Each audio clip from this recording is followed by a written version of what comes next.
Some may find the following disturbing. Discretion is advised.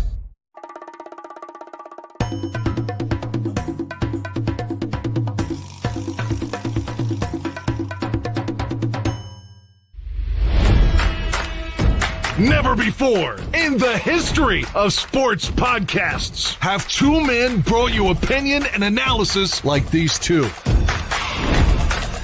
They speak for a city that's desperate for wins and titles, not whining and travesty. You might not agree with what they have to say, but you'll defend their right to say it. Sports fans across the world, from Chicago, Illinois, this is the Mac and Reed Show.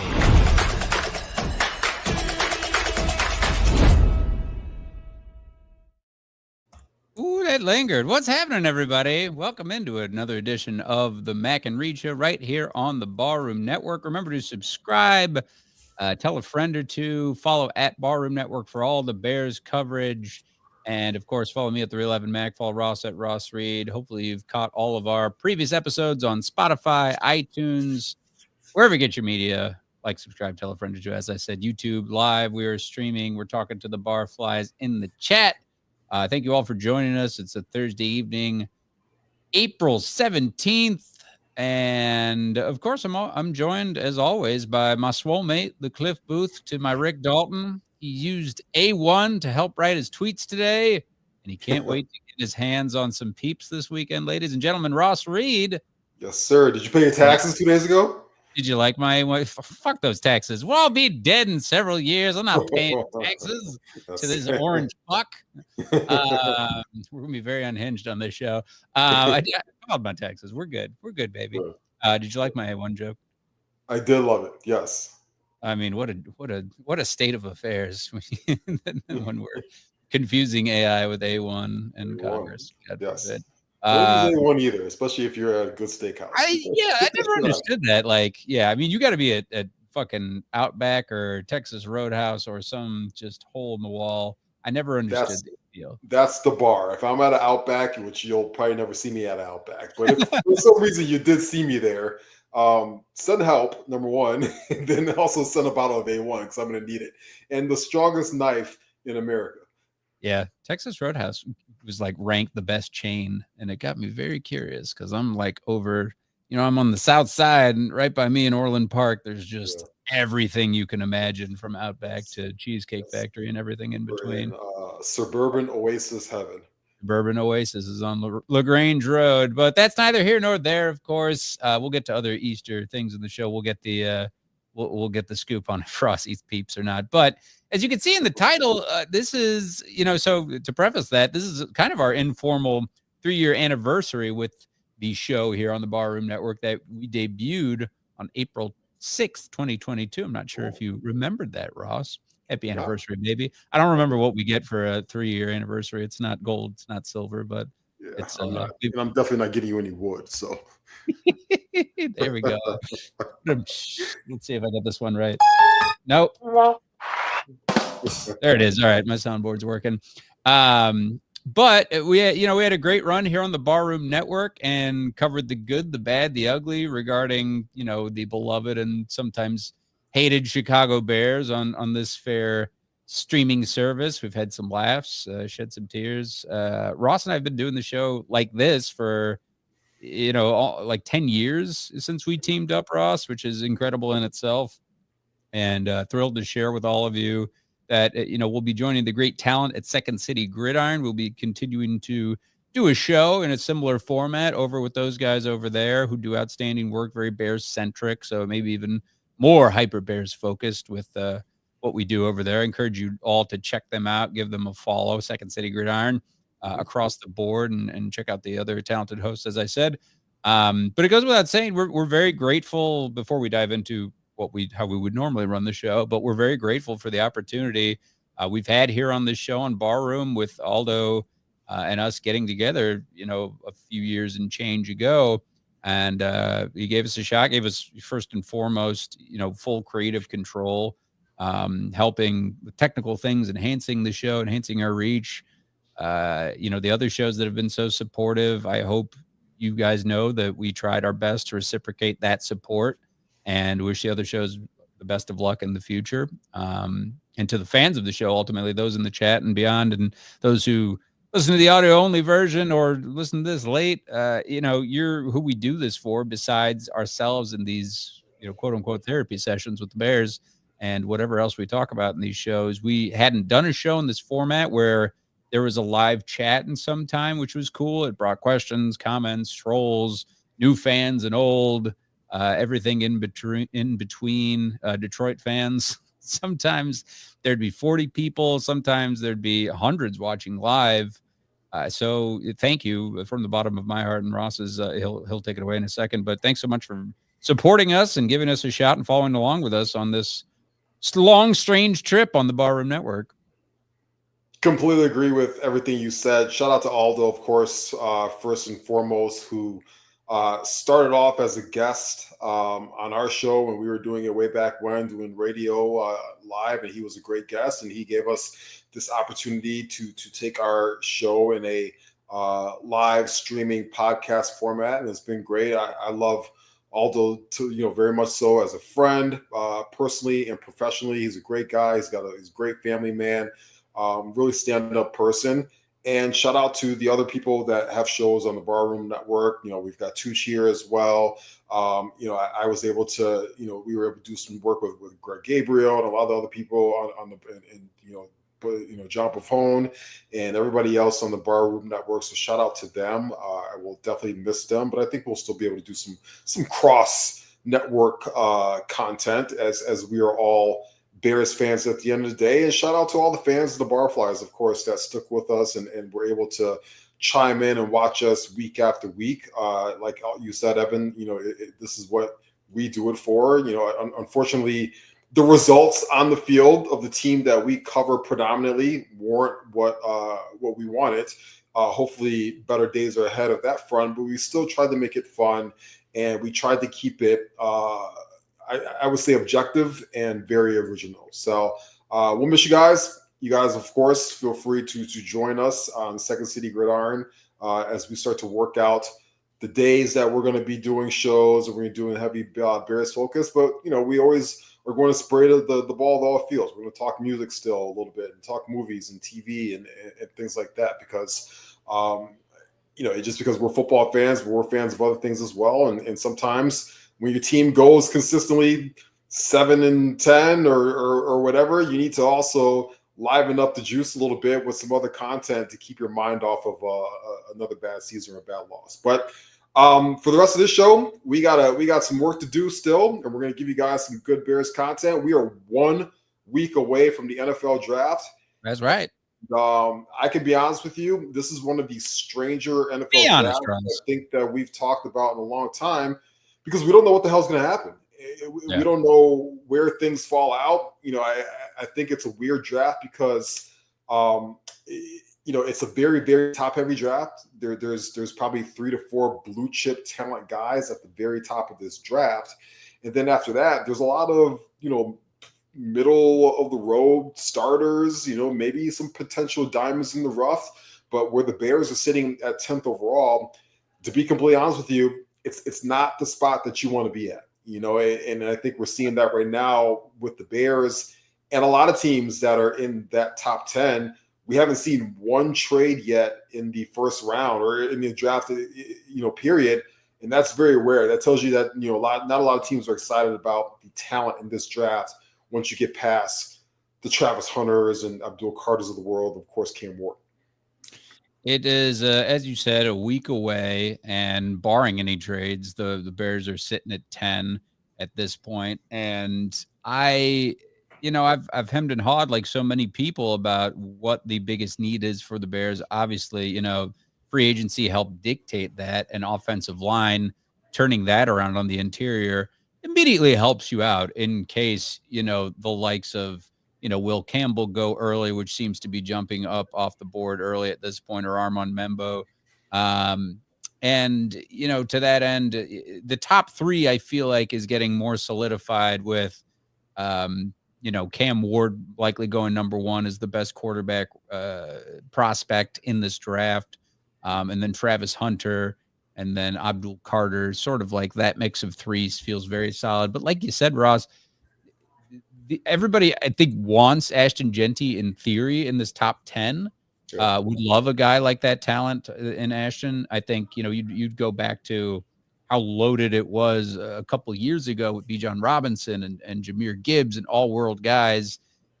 The years bookending that one were just kind of off, where running backs don't get, reached for like that. But people see that this, Heisman runner up is such a great talent. Even with a smaller size like that, you can catch the ball, you can make plays happen.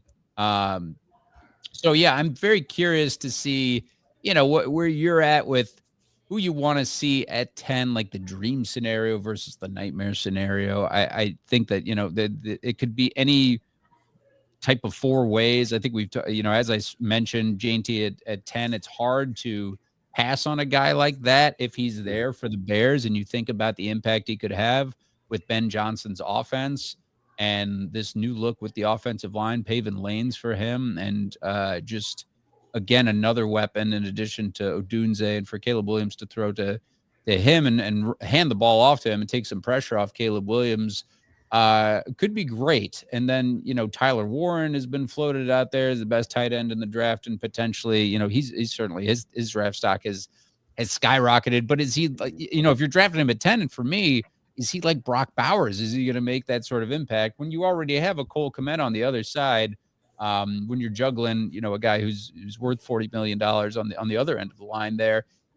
It's if you're going that offensive route, I would not be mad at either of the kids from Georgia. If you're going the defensive route, and Michael Williams or Jalen Walker, they're, studs. They come from that top SEC program, one of the top SEC programs. Talent just cannot be argued against, I feel like, at that point. But again, if you're looking at the interior the exterior of the offensive line, or just depth within it, we talk about the Eagles a lot and other teams who really need the depth. Because it's just an X-man up scenario for a lot of these teams during the season. It's tough to play all of the NFL season.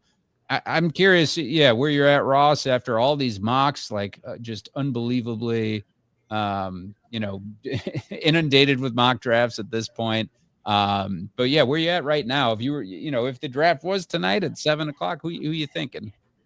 Yeah, I mean, I think we know right now the top 3 picks in the draft for certain. And I say that with an asterisk because I don't even know, something could happen in that 3rd overall and the Giants could trade out. But as it stands today, I feel pretty good about Cam Ward 1st overall, Travis Hunter 2nd overall to the Browns, Abdul Carter 3rd overall to the Giants. The draft really starts at pick number 4 for the New England Patriots because they can go in a multitude of directions. They can draft Will Campbell, who is, maybe pound for pound the best offensive lineman in the draft. The issue with him is you don't know what position he's going to play at the next level. Is he going to be a left tackle? Is he going to kick in the guard? And I think it really depends on, who you ask, who measures his arms on a day-to-day basis. He's going to be in play. But so is Armand Membo, who's the right tackle from Missouri. And the question with him is he going to play left tackle in the NFL? Can he kick over? Then you look at the Jaguars, and you're like, are the Jaguars going to take a guy like Mason Graham at 5th overall and solidify their defensive line, which had some issues last year? And he's also probably the best player available at that point. Or remember, because they got into this head coaching thing late in the game, they got Liam Cohen from Tampa Bay, their offensive coordinator. And even though they have 2 good running backs on their roster, they could still kick the tires on an Ashton Genty. I've heard some rumblings that they still could go offense and pick a guy like Genty. And then, of course, if they don't do it, do the Raiders take Genty? We know Pete Carroll's in the mix there, and he got to the Super Bowl off of, a steady diet of Marshawn Lynch and then the Legion of Boom, right? So that's where the question marks start to come in. I think as it stands today for the Bears at 10th overall, I've whittled it down to 2 guys. I think at this point, it's going to come down to Ashton Genty on the board. And I think it's going to come down to Tyler Warren on the board as well. I think those are going to be one of the 2 picks that they're going to come away with. Would it be what I would do in the draft? Probably not. But I get the choices. You look at Genty, when you take, I think, Travis Hunter and Abdul Carter off the board, is the third best talent in this draft. And if you can get the third best talent in this draft at 10th overall, regardless of the position, you can't really be too upset about it. And I know taking a running back that high has some question marks and things like that. But I don't know if you saw the stat yesterday that Field Yates had. This was a remarkable stat. He put most rushing yards in FBS in 2024. So that's all the Division I schools. Ashton Genty was number one at 2,601 yards. Do you know who number two was after Ashton Genty? I don't know who it was, but I don't think they even cracked 2,000. It was Ashton Genty again with 1,733 yards after first contact. So he had more yards after first contact than the next guy in Division I college football. Then you go to number three, it was Cam Scatterbo. He had 1,711. Omarion Hampton, who was in the mix as well for the Bears, was at 1,660. And then Bryson Daly was at 1,659. So Ashton Genty had the most yards by a long shot in college football rushing, and the second most in just yards after contact. That's how good he is. That's how special he is. You put him in that offense, that rejuvenated offensive line that the Bears have. You put him out there with Caleb Williams, of course, and the other weapons that they have on the outside. And he would probably be the favorite for Offensive Rookie of the Year if he was on the Bears tomorrow. That's how special he is, and especially he could be. The questions I have about him is, he also has accumulated a lot of touches in college football, and so he's taken a lot of hits. Yeah. And so, where's the tread on the tires long term? If you're drafting a guy 10th overall, ideally you want him on your team 10 plus years. You hope that he has a Adrian Peterson, Derrick Henry type of career where he can just keep going for 10 plus years. And you hope that he doesn't fizzle out. That's really my only concern with the pick. Tyler Warren is another one. He's had a very, very productive year last year. Obviously in Penn State, they were able to make a playoff run in college football, largely on the back of what he was able to do offensively. But when you start to look at his numbers before last year, he didn't really do much. He had a pretty pedestrian college career. He's also a little bit of an older prospect. He's 23 years old. And, you talk to a lot of people, and they'll tell you Colston Loveland is a more explosive tight end. And he's got a little bit more flexibility for him to be able to move around, the tight end out of Michigan. So, if you're going to take a tight end, maybe you take Colston Loveland, maybe try and trade back if you can even find any takers to go that route. But at the end of the day, I think that the Bears' big board right now sits with Genty atop of it, with Tyler Warren second. I think if Will Campbell dropped, they would probably take him as well. Same thing with a guy like Jalen Walker, even though he doesn't really fit Dennis Allen's scheme of that bigger pass rusher, but the talent might be too good to pass up there. So I say all that to say, for the first time in a long time, we still don't really have much of a clue what direction they're going to go into. It's not like the Darnell Wright year. I was pretty locked in that they were going to take him weeks before the draft because that was just such a need and such a talent at that spot. This, nothing would shock me with whatever they do, obviously, aside from taking a quarterback or a cornerback or a wide receiver. That's not going to happen. But they could go running back, tight end, offensive lineman. And in fact, right now, if you look at the odds, if you go to your FanDuels and DraftKings and stuff like that, right now the favorite is that they will take a running back 10th overall. Second favorite is tight end.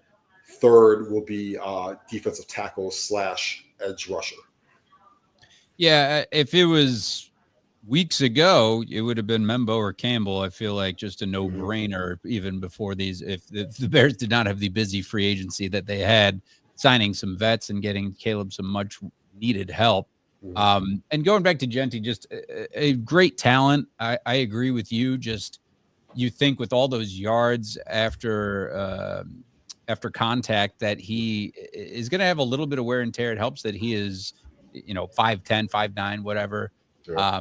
And again, a young man, so the best hopefully ahead of him. But running backs, it's hard to reach for running backs unless they're bona fide, like Bijan Robinson or Jahmyr Gibbs or an Ashton Genty in this case, where he turned so many heads in college football in that Heisman race, and just a hell of a career overall. The stats, as you mentioned, Ross, really jump out. I just don't buy that he would fall to 10 based on all of this. I just think that, even if the even if the Raiders don't have the running I should say the offensive line to help pave running lanes for him, they're not going to be sold on an oft injured, Raheem Mostert. They're going to need somebody there. They want a guy like to help take the pressure off Geno Smith. Yeah. They're going to look for someone like Janty. I would be hard pressed to think of probably another fit that's better for him. Some have mocked him as high as 5, though. With the Jaguars' struggles at running back with Etienne kind of being very hot and cold. But with Tyler Warren, I'm not sure I see that either. I think if I'm leaning towards someone right now, it's still, bulking up on the offensive line if Genty's not there, and just moving on and just having that depth. And then you really do the due diligence as a lot of the guys in the chat are talking about right now, into those other 3 picks within the first 72, where you think about, okay, like you said, Ross, we need an edge rusher. We need to check the box with a running back, and then we look for more perhaps defensive depth, something like that. We're not drafting a punter in the 4th round again. We got to figure out something else. But is there a worst case scenario at 10 overall that you're just like, oh, well, the Bears screwed this up? Yeah, I mean, the worst case scenario is you take like an off-ball linebacker, right? Like you go for a guy like a Jahad Campbell or something like that, which I don't think will be a thing. But that to me would be the worst case scenario is you go for something like that. I even think, Kelvin Banks Jr. is a guy that's been kicked around a little bit. I actually was a little bit of a fan of his and was watching him. He really struggled to me late in the season. I found him just on the ground a lot more, especially when they started playing more competitive games in Texas. So that would be also a guy too that I think I wouldn't be too thrilled about if I think that you'd be forcing the offensive lineman at that point, whereas I'd rather kick the tires on an offensive lineman at the top of the 2nd round, because I think they're still going to need a tackle at some point. I also think a worst case scenario, this is going to come off bad, because I love the talent. I love the talent of Omarion Hampton. I just don't like it at 10th overall. If the Bears were at 20th overall, 21st overall, I would be pounding the table right now to say, please take Omarion Hampton, because I think he has legit home run talent. I just don't like the fit at 10th overall. This is where things really suck for the Bears. There's no 3-4 quarterbacks in this draft to push, these guys up so they can kind of come back down a little bit. You almost needed a guy like Jackson Dart to be better than what he is for a team to come up to 10 and come get him. There's no Bo Nix of this draft this year, something like that. So because you would want to maybe flip spots with like a Steelers at 21 to see if you can get Hampton there.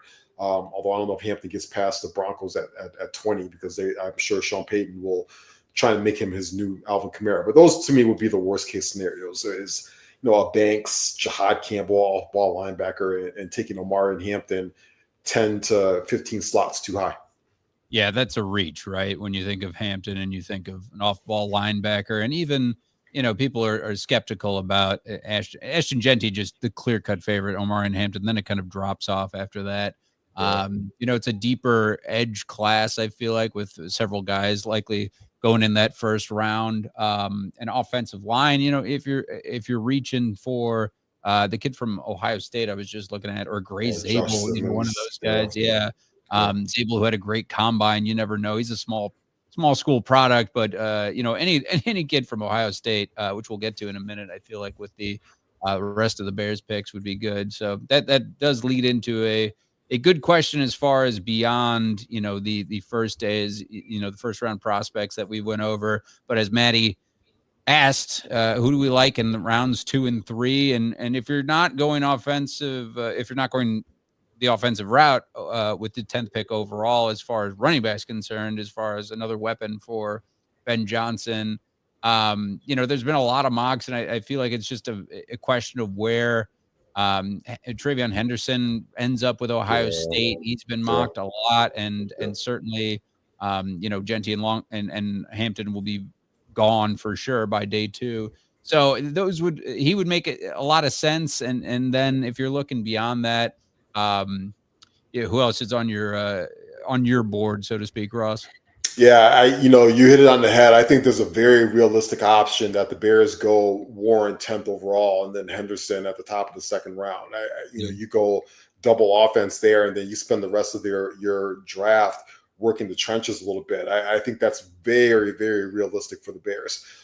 They still need, in my opinion, they need a backup, tackle. You're going to start hearing guys like Yarante Ursi, who's the tackle from Minnesota. He's going to be on the board right around round 2. Maybe a guy like Donovan Jackson, who you named. He's not a flashy guy, but he's just a very solid, could be a solid starter in the league long term. He's going to be a guy that you're going to hear about as well. And, remember, even though they brought in Joe Thuney and they brought in, Jonah Jackson, those guys are not long-term fits on the offensive line. Thuney is a little bit older in age. He has not signed a contract extension with the Bears as of today. So you have to also start thinking about the depth in that spot, and also, who could be there long-term as well. I like guys like Dylan Fairchild, who's from Georgia, and, Jonah Mahim, who's a center/guard. There's some guys like that, even like Willie Lampkin, if he's going to be there on the board as well, that you can also kick the tires on. And then, you talked about they're going to need some pass rushers, because right now it's they got the guy from the Colts and they got Montez Sweat. But they don't have much depth behind those guys. So, you start thinking, who can maybe fall from a talent standpoint? Now, the Bears, in my opinion, have normally shied away from guys that have had checkered past. But at some point, you have to trust the infrastructure that you've built, Ryan Poles, and you have to trust your coaches. And I trust guys like Ben Johnson and Al Harris and Antoine Randall and Dennis Allen. This seems to be a tougher, more hard-nosed team. I would really, really take a long look at James Pierce if he were to drop to the second round. He has all the talent in the world. Now, by all accounts, he's an asshole, and he has been busted for a DUI, and he's had some practice issues, and he's had some attitude issues and stuff like that. But again, you maybe can bring this young man into your infrastructure and what you're building, and everybody can collectively wrap their arms around him. And boy, if you can harness the talent that this young man has, you can get yourself a steal of an elite pass rusher, because he's got top 10 talent. The talent is there. He just tends to be a dickhead quite a bit. But you know what? They're not all choir boys in the NFL, And so sometimes, right, exactly, you got to figure it out. And the Bears, notoriously for the last few years, right, they've passed from Jalen Carter and guys like that, because they're not choir boys. At some point, you've got to say, That's who I was going to bring up. Yeah, absolutely. And he got his life right.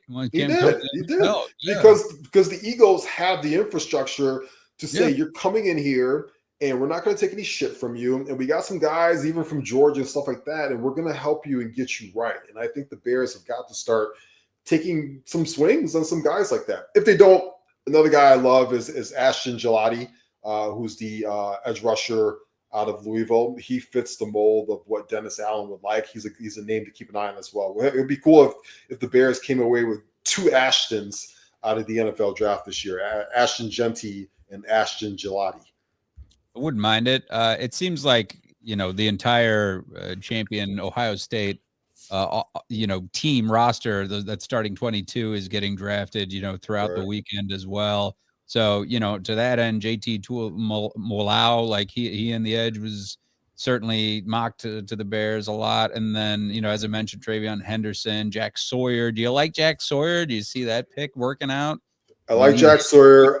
Again, that's another guy who's just like, sometimes you draft the pedigree, right? You draft the guys from those schools that have played in big football games, have played in big moments. Is he going to be a flashy 10, 12-year Pro Bowler? Probably not. But is he going to stick around the league for a long time and be productive and be out there in the field for a long time and be a leader? Absolutely. And that's where you have to see, you know, where your depth is, how good you feel about, drafting guys in certain positions and stuff like that. This is going to be the kind of draft where, you're going to find some really good, solid football players from the mid first round all the way through the third round. And so regardless of what the Bears do, they've got three very important positions in this draft, draft positions in this draft.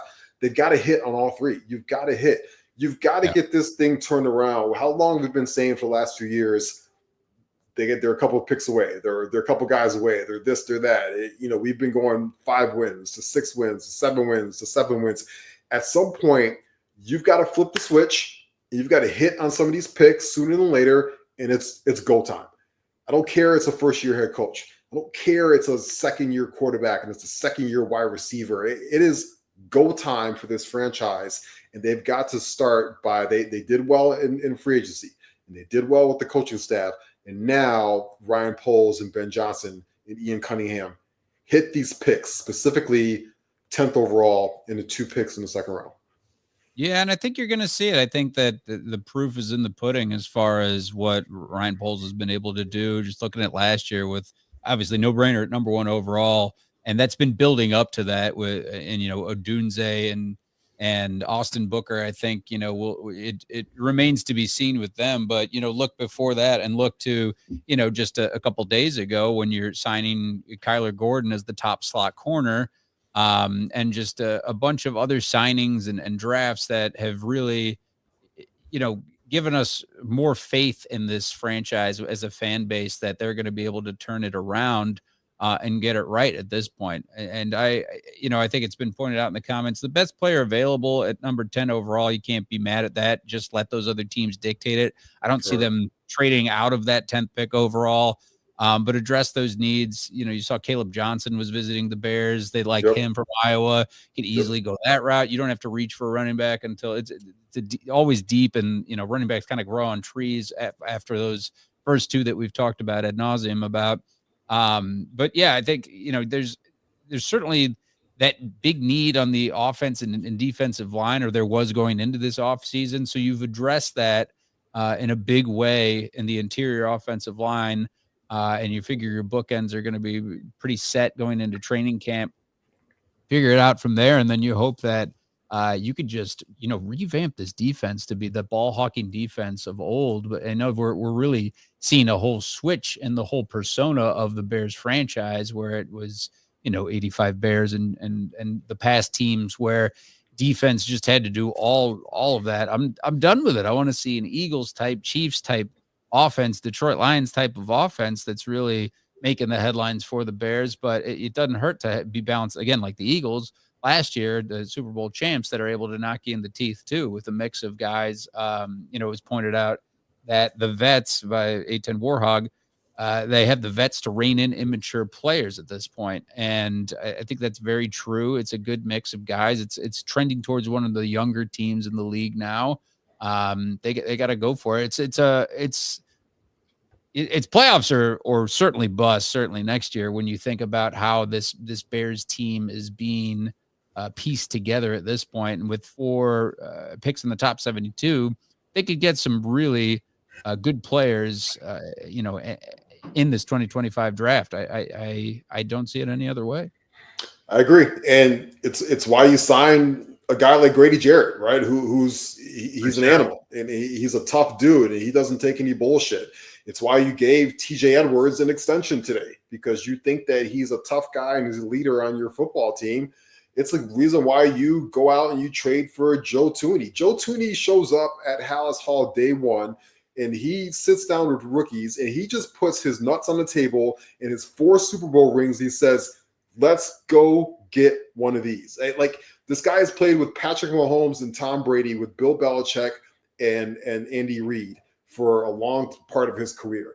So those are the kind of guys that you want in your locker room. It's why you're able to maybe take some chances on some guys in the draft that have the talent. They just need to be harnessed and reined in a little bit. So I'm excited. I'm excited for the draft a week from now. It's going to be interesting to see who's going to be able to put on the navy and orange. I like the fact it's in Green Bay too, because screw them. like let's if they get, can you imagine the crowd in Green Bay if they get Ashton Genty for whatever reason, and Packer fans now know that this guy is gonna freaking terrorize them for the next 6-7+ years, right? And they've got to, now all of a sudden the Packers, they got to slow this guy down who's a freaking bowling ball who looks like he could be LaDainian Tomlinson 2.0, and the fact that he was drafted in their backyard would be really cool. So it's going to be interesting to see. I'm excited about it. We're getting closer, obviously, to football. One thing while it's on my mind, after that, huh? It'll be a long layoff after the draft. Yeah, but I mean, they got a quick turnaround. They got a couple mini camps coming up here soon, and they get right back at it. Those guys have been in town. They've been working out and stuff like that. Grady Jarrett, I follow him on Instagram. He's been basically in Chicago the whole time. He's been taking shots at the Riverwalk, and he's been eating, and he was at the Bulls game last night, and he's having himself a blast in Chicago. Caleb Williams has also been in town. I was at the Chicago Fire game on Sunday, and he was there with a lot of his teammates supporting the Fire. He was at the Bulls game last night and sat down, front row, and obviously we saw the video of him throwing the ball in the stands. But yeah, what we didn't see was he signed every single kid's autograph and took a selfie with them that came up to him, that's a class act. That's a stand-up individual. So fuck you, Chris Canty, for what you said today on TV, saying that this guy wants to be a celebrity quarterback. This kid puts the work in, and he's in Chicago when it's 38 degrees outside, and he just shows up. He is Chicago through and through right now. So for that guy to get on TV today and say that kind of bullshit is piss off with that. That's just absolutely absurd. At some point, you've got to take this vendetta that you have against this young man, which is just completely unwarranted, and throw it in the garbage. But Chris Canty's a hack, and that's BS. I can't wait for Caleb to shut him up. For sure. What was that? What was heavy on your mind? What was heavy on your mind? You said something about that. Yeah, I think that was it. That was it. That really irked me today, because to do that on today of all days, Caleb Williams, when I was at the game on Sunday, the soccer game, he didn't ask for nobody knew he was there. He didn't ask for the camera to be put on him when he did. He was very modest. But he was just there genuinely watching a soccer game. And then you saw him yesterday at the Bulls game. He was chilling. He's sitting there with a teammate. He's not with some random supermodel of the week or anything like that. He's with one of his teammates, and they're watching a playoff game, and he interacted with the fans, especially with the young ones. And so to call him a celebrity QB, like that's a negative or anything, is just completely absurd. And I don't even know what that means, celebrity QBs. There are celebrity QBs that have commercials, and right. That doesn't make any sense to me. That's just because they're professional quarterbacks. Yeah, it's just a stupid take. As you mentioned, Ross, he was at Coachella. It looked like he had a good time. You could miss me with Coachella. 60% of people on payment plans. He didn't have to be on a payment plan though. They had to use After Day to go see Charlie XCX. Dude, I don't know. You could play one Charlie XCX song right now, and if my life depended on it, and it would be 2 bullets in my head. It's no bueno, man, out there in the pop scene. It's not on topic. What is on topic? Quickly though, regarding the current roster, as I've mentioned, Kyler Gordon becoming the top paid slot corner in the league for 3 years, $40 million. A good deal. When he was on it last year, he was on it. Johnny on the spot, definitely in his prime, a good signing. And then TJ Edwards, who was all over the field the last 2 years, just adding to a already really great career. $20 million, 2 years. It feels like a bargain for a guy like that who's making tackles left and right and shoring up the middle of the defense. Added to his impressive resume, as I mentioned. But yeah, you got no problem with those extensions, right, Ross? I have no problem with it. I mean, the TJ Edwards extension, he didn't play the best in the back end of last year. He wasn't the best in coverage. He might have looked a half step slow, but you start to wonder if what happened in the locker room and on the field weighs down on the guy like that over the course of a season. I think he's going to be able to bounce back. I'm hoping that he's going to be motivated, and I hope that a guy like Dennis Allen is going to put him in a better position to succeed. And then especially for Kyler Gordon. Kyler Gordon is arguably the best young nickelback in the NFL right now. he certainly got compensated for it. And I liked hearing Dennis Allen come out today and say that, we're going to explore opportunities to not just play him at nickel. Maybe he's going to play safety sometimes. He's going to play outside corner sometimes. And I like that. He's one of your best dynamic football players on the field. And so use him and move him around wherever you can to maximize his talent that's best for the ball club. He could be very much a Tyrann Mathieu type of football player for the Bears, a honey badger type of guy who obviously Dennis Allen was able to coach for a long time in New Orleans. Yes, sir. We've talked at length about the Bears, and as it was mentioned in the chat, Aaron Rodgers turned into a celebrity quarterback in the worst ways. Just saying that he's still open to coming back, but dragging the Jets. Just like you're showing every wrong way to do things at this point, and you're willing to just come into Minnesota and be a backup and tutor young quarterbacks at this point. He just needs to go. Just needs to see enough of Aaron and maybe do another season on Netflix of your ayahuasca trips, whatever you need to do just to get out of the NFL sphere of things. You just have fatigue from AA round at this point. Yeah, I think will be better off once Aaron Rodgers has taken his last NFL snap and we don't have to talk about him anymore. He can fade into his forest of where he's going to go to and smoke whatever he smokes and pills or whatever and just fade off into oblivion. We've got enough young talent right now in the NFL, especially at the quarterback position, where we don't even have to keep mentioning this guy's name anymore. We're done with him. And I really hope that the Steelers specifically tell him to screw off at some point, because obviously there's only one team left, in my opinion. It is the Pittsburgh Steelers. And I hope they do something else at the quarterback position and just tell him we don't need you anymore, because I think the act has grown tired. He talks about today he's a 41-year-old man. He's got this and that. Get the hell out of here. Like, you sound so that now that's a celebrity QB, because you just sound so selfish and self-centered and things like that. It really does just leave a bad taste in everybody's mouth. Yeah, you feel like he would have been signed by some team at this point too, just with this hemming and hawing. He's washed. He's washed up. He didn't have a good year last year. He doesn't want to get hit. He can't stay healthy. Yep. Yeah. You saw enough tape to make that decision. That's for sure. On the Chicago Bulls tip, is on the note of 3 years, and one thing that's not changed in 3 years of us doing the show is the Bulls in a play-in yet again and just falling short. And after this, all this buildup from the GM and from the Bulls front office saying, "Oh yeah, this is great. This Bulls team is really clicking at the right time just to get in the play-in game and get blown out by the Heat." Where their offense just kind of fell apart there at the end. It was never even a close game. You should have tried to inspire the actual team and not the fan base.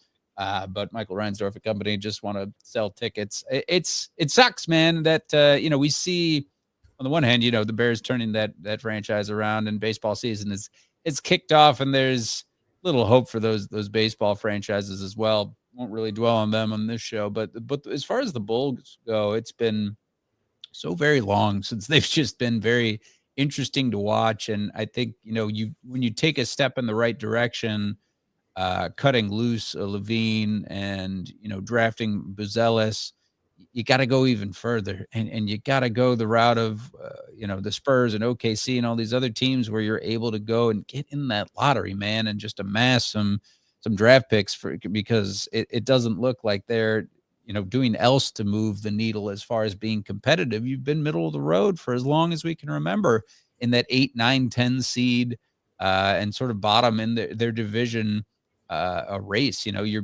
look within your own division in the Bucks and Cleveland poised to maybe make a run for the Eastern Conference and maybe a run to the NBA Finals at this point. They're one of the favorites at this point between them and the Celtics.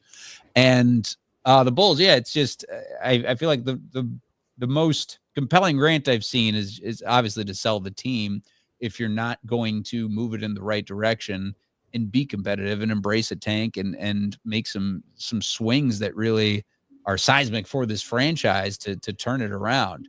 It just sucks when there's so much history and still people show up to Bulls games, even when they're bad like this, without a doubt, because of the entertainment they put out there. It's certainly not the product on the floor. It just doesn't translate. whether Billy Donovan or this roster. There's just too many problems. And yeah, I think as Tom G's pointing out, we like Josh Giddey, we like Buzelis. Giddey was a pretty great signing. We've seen it was him and two other guys. I mean, LeBron was one of them, but having 1,000 points, 500 rebounds, 500 assists, that's a good signing right there. And especially when you lose your stars in DeRozan and Levine over these last couple of years, but basically unwatchable. Certainly couldn't watch that game last night, and it'll be tough sledding into 2025 and beyond.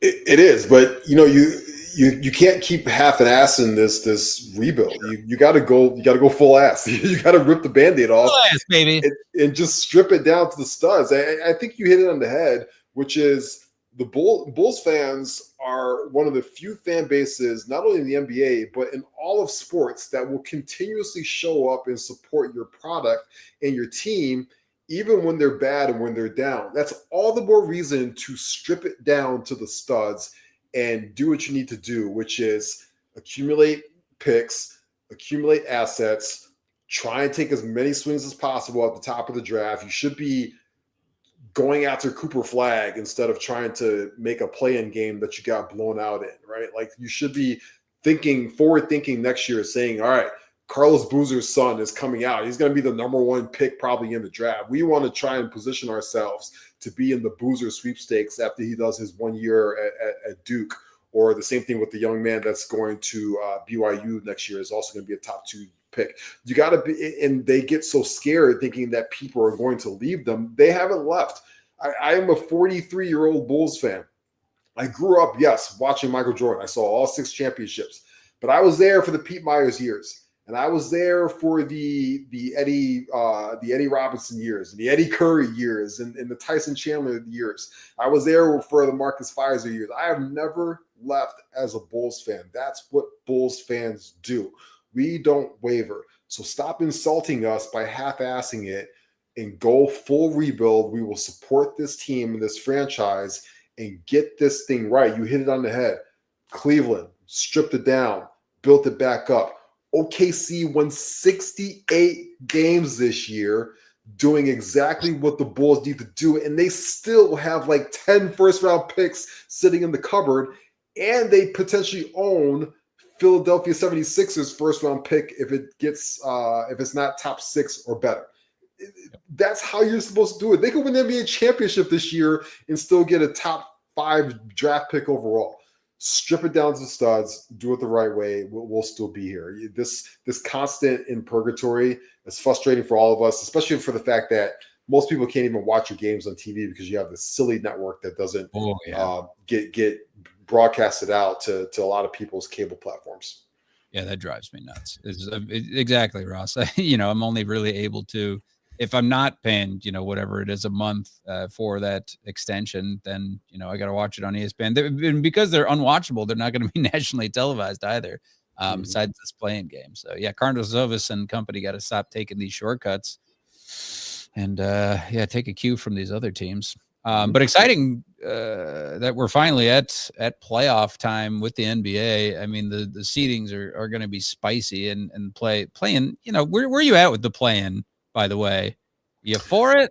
Yeah, I don't mind it. I think it's a good couple games to get us. It's the deviled egg before you get to the not even the main course. The main course is like the conference finals, but before you get like to the appetizer, right? Or you get to like the Caesar salad and stuff like that. It's like when you walk in to a nice place. They give you like the crappy glass of champagne and like a little hors d'oeuvre, something like that. That's what it is. I don't mind it. I watched a lot of the playing games. I can tell you the Warriors Memphis one was the best one. That was the most exciting one, and thankfully we get to see Steph Curry advance into the other into the actual playoffs. But the other games were pretty lackluster. But I'm ready for the playoffs to start this weekend. I love that opening weekend of the first round because you just get shoved at you like 9 NBA games in like 24 hours. Absurd. Saturday there's like 4 games, and Sunday there's like 4 games, and it's like, yes, I can't wait to actually watch some quality playoff basketball and see the great stars of the league go against each other and kind of a feeling out rock fight at the beginning of these series. Oh yeah. Yeah. I mean, in the West, Nuggets, Clippers Yep. got some heat to it, even though, I mean, it's nuts. Talking about, you feel like Billy Donovan would have been fired with the season he had. Look at the coaches all the Mikes that have been fired this season, Budenholzer and Mike Malone. Mike Malone was just nuts when you look at the Nuggets coach and what he was able to do.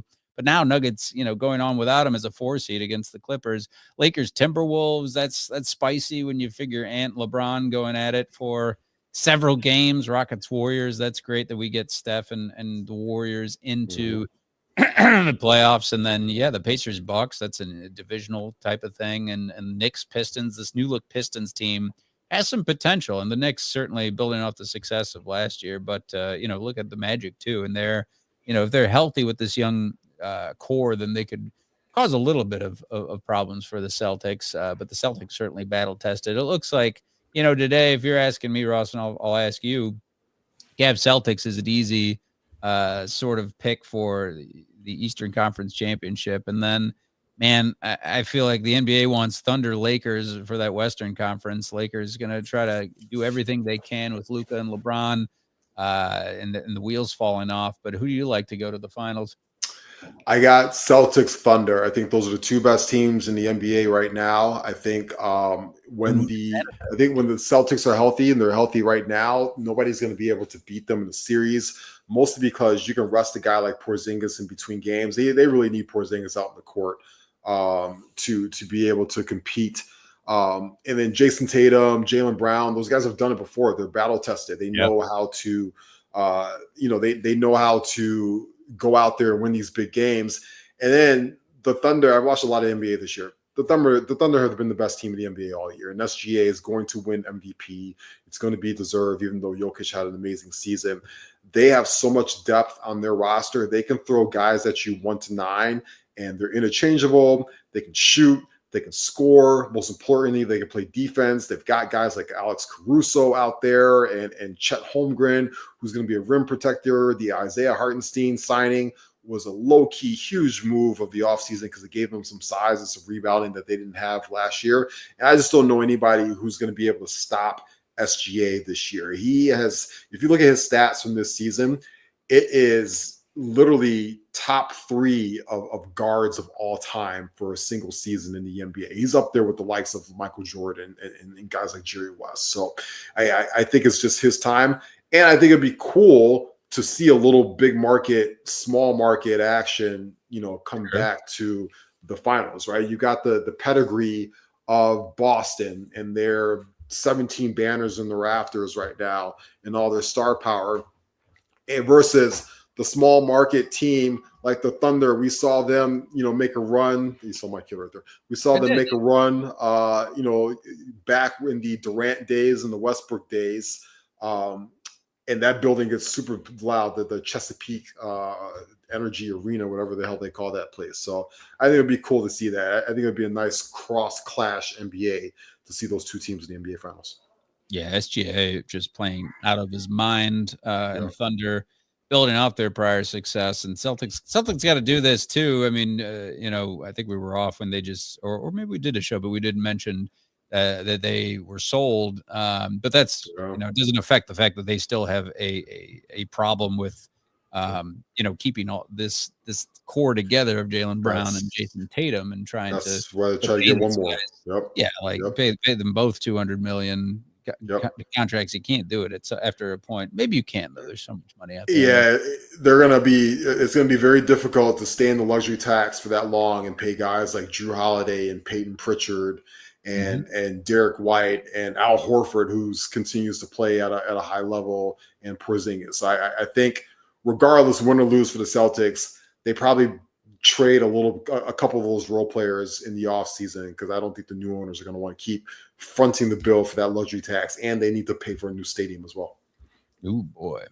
All right, we only got a couple of minutes left for us. 420s on Easter. You can get Stony Baloney and watch Sinners this weekend. I hear it's one of Ryan Coogler's best. I am a Ryan Coogler stan. I have tickets to the 4:15 p.m. show tomorrow to see Sinners. So I am all in. A lot cooler if it was 420, dog. Yeah. I don't miss a Coogler movie on opening night. I've seen them all the first night they come out. This is one of the rare movies that has gotten 100% on Rotten Tomatoes, despite the fact that it has over 50 reviews right now from professional critics. It stands to be up there with Jordan Peele, who another guy I have season tickets for. His it stands to open as the second highest grossing original films, not an IP film like a Marvel movie, something like that. Since Nope came out a few years ago as well. So I'm excited. It'd be cool to see. It's got a great cast, of course, led by Michael B. Jordan and Haley Stanfield, and a bunch of other people, and it'd be fun. I'll do some very legal edibles in the comfort of my own home. Yeah. Not out and about this weekend, but maybe a little bit in the house tomorrow evening or a Saturday evening or something like that. It's a quick movie too. I think it's only like 2 hour 15-minute run time. 2:17 run time. Yep, absolutely. Not bad. There you go. Where are you at on Peeps? Do you eat them or do you? I haven't eaten them. No, man, I haven't had it. I wouldn't even leave my children eat them. I used to like Peeps, actually. I have not had a Peep though, and it has to be well over 5 years. I used to like the pink ones. The pink ones were not bad. They're all bad. They're all bad. It's like, it's spring candy corn. Yeah, I was literally about to say I'd rather eat candy corn than Peeps, and I despise candy corn. Thank you. If I'm coming over for Easter Sunday, Ross, maybe not a brunch, but a supper. What's the menu looking like? What can you not do without on an Easter celebration? I think you got to go with ham. You do a lamb. Yeah, I was gonna say you got to do a lamb on an Easter Sunday, right? You got to go a little lamb route. Again, you're trying to will yourself to like some warmer weather, some spring or something like that. So maybe like a nice citrus salad to go with it, or some asparagus, something kind of light and airy. It's not too heavy, as we are trying to get to some nice weather around here in these parts. It's not working out right now, but spring is coming. Usually it's more something a little bit lighter. I go lamb, nice side salad, something like that, like such a salad, some asparagus, maybe a little potato action as well, roasted potato. We can do a ham. Ham is good. Yep. I'm gonna go with that. And, you get ham sandwiches the days after, which is always a bonus. As I mentioned, we've run out of show, and this being our final show. Again, I wanted to say thank you to all these folks who tuned in on the Barroom Network for this live broadcast and all our previous shows. Remember, we're going to Second City Gridiron in the near future here. So give them a follow. Remember to follow us. Follow me at The Real Evan Mac. Follow Ross at Ross Reed. Still keep in touch with the Barroom Network at Barroom Network. Thank you, Aldo, and thank you, Tooch, for tuning in. Just great support. What a great family y'all are. And we appreciate you very much. I'll give you a moment, Ross, if you had anything else to say. No, I echo everything that you said. Thank you guys so much for everything. Thank you, Aldo, to the Barroom Network. Wish you guys nothing but love and success going forward. And we cannot wait to get started on the flip side when you see the gridiron. And regardless of where we're at, continue to follow us on Twitter and get those Bears takes and bear down. Let's hope that we get better days ahead for us starting this season and going forward. So we've got better things to talk about as a whole, as a Bears family. And I've had the time of my life. And I owe it all to you. As long as you're a baby and I'm not Patrick Swayze. Sure. Nobody puts baby in a corner. Whatever you want, big dog. No problem there. We appreciate you all. For now, we say goodbye. Deuces. Be good to each other out there. So long, everybody. Peace.